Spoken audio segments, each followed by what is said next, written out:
until he could stand straight again. The figure looked up from the floor down the hall at the stumbling Ivar. It laughed with a menacing laugh and darted up the stairs. By this time, Ivar had regained his stability.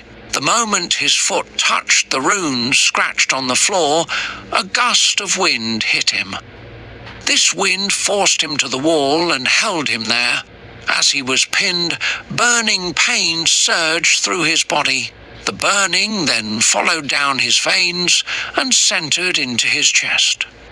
There he felt like a hand was moving all of that in a circle. Then from his chest popped out a smoke-like head, then it slowly turned to shoulders. The shoulders pulled through arms, waist, and then a full body. Through this entire moment, the pain was great and felt like a fire was cutting a hole through his body. The figure fell to the floor and then slowly stood up. It stretched his arms out and wiggled his fingers. He took in raspy breaths, long and deep. With this raspy, dry throat-sounding breathing, it began to speak. It was a language that has been long unspoken. He turned to face Ivar and released him from the wind. He fell to the floor, weak and unable to even fight.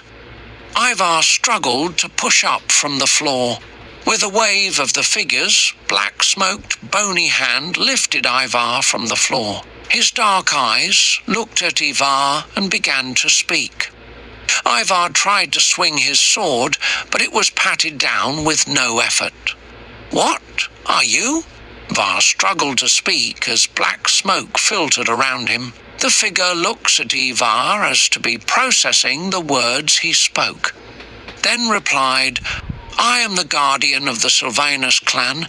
I am the judgment to all, the voice that has guided you on this path." Ivar remembered the stories and knew what this meant. "Who summoned you?" The figure stepped forward. "You did. Who else would?" It looked around and then saw the runes on the floor. It growled in such anger that it shook the hallway. "No, I was tricked. I am called before my time." Ivar chuckled. "What? Your big bad plans ruined?" He coughed, still feeling the burning in his chest. "So are the ethereals going to punish you now?" It moved to face Ivar. "No, it just means you win this time." In anger, it twisted, taking Ivar by the throat, holding him against the wall. It studied him for a moment and then began to speak.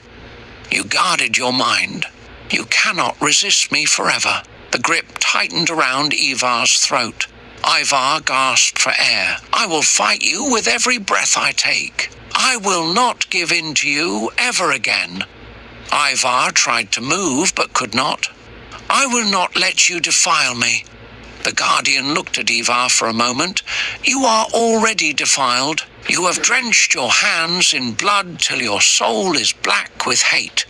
It leaned in and sniffed. "You are ripe for judgment." It grinned. "Blood comes with every sword." The guardian